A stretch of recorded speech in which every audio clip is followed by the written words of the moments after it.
Hey everyone, my name is Yusuf. I am 25 years old and I'm a creative. But specifically as a creative, I produce music, I'm an audio engineer, I'm a poet, and even at times I consider myself to be a motivational speaker. So this story is a bit lengthy, so I'll try to give y'all the abbreviated version. In middle school, there was this beautiful girl that I was trying to chase or pursue or whatever word we want to use for that. And, at the time I was a football player, so I was already staying out of school. But then, when I met this girl, I was just like, man, I need the opportunity to, get to speak to her, get to know her. And so I was just thinking, and like, man, how could I stay even later or find something else to do so I can get to know her? And I remember it was Blow Pierce Middle School. And I remember this program coming, or this program just saying, hey, if you have an interest for music, by all means, come to this program. We can show you how to produce. We can show you how to rap, sing, songwrite, so forth, right? So, I was able to finally finesse my schedule to, stay after school and to get a little involved with that program.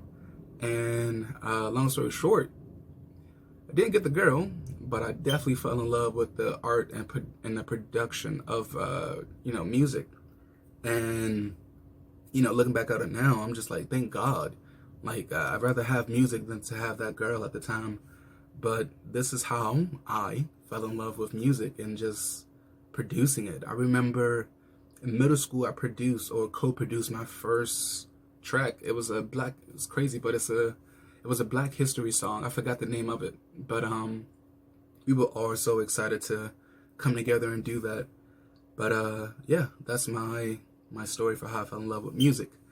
How do my experiences and identity factor into my art? So, to state the obvious, I'm Black. If you want to be specific, African American, father's from Sierra Leone, mother's from DC, so that's a nice, beautiful mix. But nonetheless, I'm still part of the diaspora of Blackness. And for me, it's a blessing to be Black, despite all the hardships and all the bad outcomes that we have been a part of so far. But due to my Blackness, honest to God truth, when it comes to my art, excuse my language, I can bleep this out or whatever, but I can give a fuck less, man. Like when it comes to being Black and also being a creative, I create unapologetically. I create freely. Once again, if you look back at our history and our time here in America, it hasn't been the best. And, we're always a part of this society that always wants to suppress us and challenge us to become another statistic. And honestly, I don't see myself becoming another statistic, and I damn sure don't see myself settling for what America has for us. So when I create, I do it freely.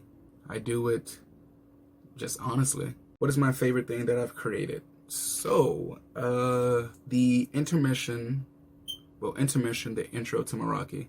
That was my second album, and it was the first project where I truly had the chance to work with my daughter. Hi, welcome to Intermission, the introduction to Meraki. I'm Jay, and I'll be your host for this program. Hey Mo, who's that? Rockstar Joe. And if you listen to the project, there's supposed to be this, AI sounding type of person, robot, whatever. And, for us to come together, sit down, have the patience, have fun, and to do that project and, to be able to show her that I can manipulate and just, the skills that I have with audio, just to have that experience with her was amazing. Was also heartwarming as well. When I'm not creating or doing me, what am I doing? Honestly, probably dealing with anxiety or depression, dealing with some type of mental health concern. Definitely, trying to be a better father on a daily basis. Working.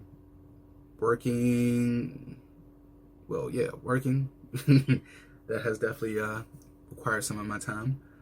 But outside of those, honest to God truth, I'm probably, in the house, just, either watching documentaries, Rick and Morty, Marvel movies or something like that, talking to my daughter, thinking about music or probably producing music, it varies on a day-to-day basis, honestly. I don't know. I like to try to stay busy, but there's also days in which I like to be lazy. So, like I said, it varies. What is my wildest creative goal? If I'm being honest, I would love to work with, the industry rappers or songwriters, R&B singers, anyone that's truly a part of that. I don't even say mainstream, but that has a name and some type of popularity. I would love to basically come together and collaborate and just produce their entire project. If I can't produce their entire project, then honestly, I would like to work with a bunch of different artists and let them add to the, I don't want to say theory, but the world of intermission that I've created. And I'm quite sure people are like, what is intermission? And basically, if you look at my first album, Intermission, and then if you look at my second album, Intermission, the Intro to Meraki, this concept of basically, taking a break from reality, the daily hardships, the daily request of being this person that you oftentimes may feel like, you are. And for me, intermission really allows you to take that break from reality, to start portraying whatever character that you need to portray, and to truly just reflect and be self. And so, with those albums, especially with the first album, Intermission, it talks about, different perspectives, what people are feeling. And for me, it's just like, that's that everlasting concept that I want to attach to every project that I do from here on out. So, all in all, I would just like to expand on the understanding and creativeness and projects along the lines of Intermission. Being able to really say, you're a singer and people think you're this. Well, in reality, this is how you feel. Being able to break those barriers.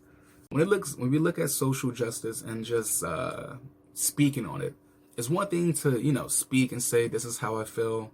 And by all means, at times that is great. But oftentimes what I've realized, especially in this modern era of everyone having to put up a selfie or everyone having to grab their phone, over time, a lot of times it just gets overlooked because you just hear it so much. And at times you just realize everyone's saying the same thing.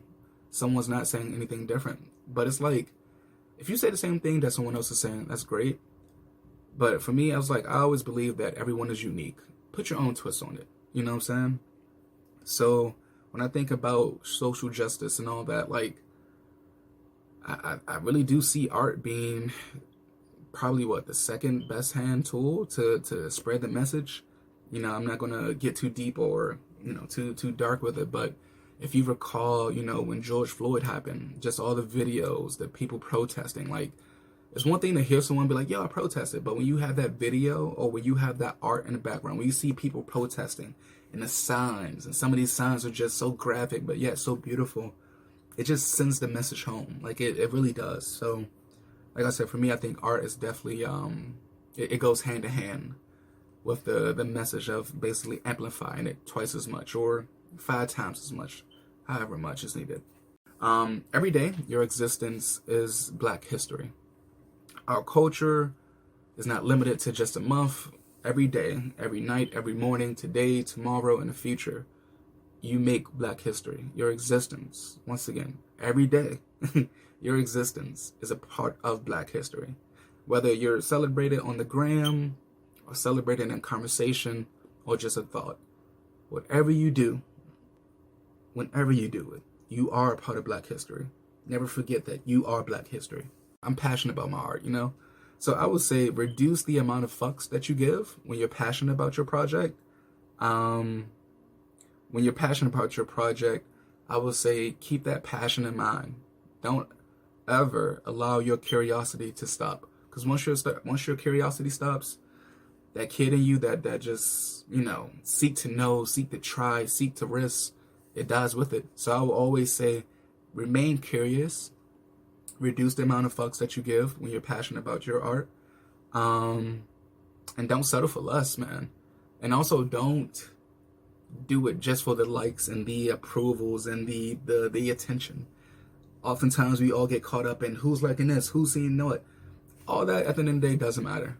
At the end of the day, as a person, matter of fact, I can speak for myself. As a person who put out a few projects, has a podcast, I may not average, a wide number of listeners on a weekly basis, but that doesn't discourage me.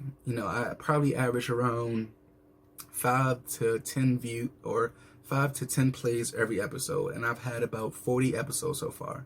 You can do the math and, see how many listeners I've had so far. By all means, to some people, that's not enough. To some people, that's like, oh my God, like, people don't like me, my message and this. Oh, no, that's just you overthinking it. Continue to stay true to what you're creating, your art that you're doing. And by all means, at some point, the right people or people in general will gravitate towards it and see, your true potential within your art. I say, for the people that do it just for the likes, you ain't gonna get too far. Because after a while, everything that you wanted to do for the likes will be played out. Somebody else is gonna do it. And then that person's gonna get the same recognition that you thought that you deserve, but they took it from you. So it's like, if anything else, just know, stay true to yourself, be patient with the success, and never give up with it. So I definitely have to shout out Generation Hope, which is a nonprofit program located in DC that serves, I guess, young parents within the DMV area. If you're, trying to pursue an associate's, bachelor's or bachelor's degree, or probably even a trade as well. If you have a kid, by all means, sign up.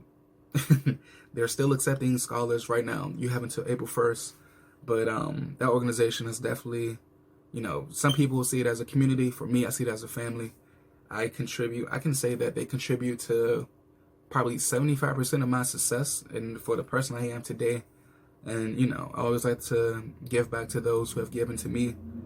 And so forever and always, I'll always say, thank you, Generation Hope. Thank you for everything. But yeah, most definitely reach out and, donate if you can. Another organization I want to shout out, the Latin American Youth Center, also known as LAYC. And they're another nonprofit that serves, I want to say, people within the DMV as well. There's a bunch of different programs for young people to volunteer in, plenty of opportunities for, business development, young adult development, even though I know that's probably not the strategy, but the phrasing of it, but you get what I'm saying. Yeah, man, they do great stuff. They look out for the youth. They take care of the youth. Another great organization that definitely contribute to my success or have been a part of my success into who I am today. And then I guess the last thing to promote will be myself. So once again, I'm Joseph Yusuf, aka Rockstar Joe. I'm a producer, music producer, audio engineer, spoken word, poet, however you want to say it. And I also have a podcast that I'm the host of. It's also titled A Blur's Intermission. See how the intermission keeps, reoccurring. But if you want to geek out and have a geek session, by all means, hit me up. If you just want to talk about mental health or you just want to vent, like I do welcome the opportunity for people to truly be themselves and speak freely when they step upon, on the podcast. So, by all means, man. Yeah, that's all I can say. I don't know what else to say. That's it. Thank you all for this opportunity.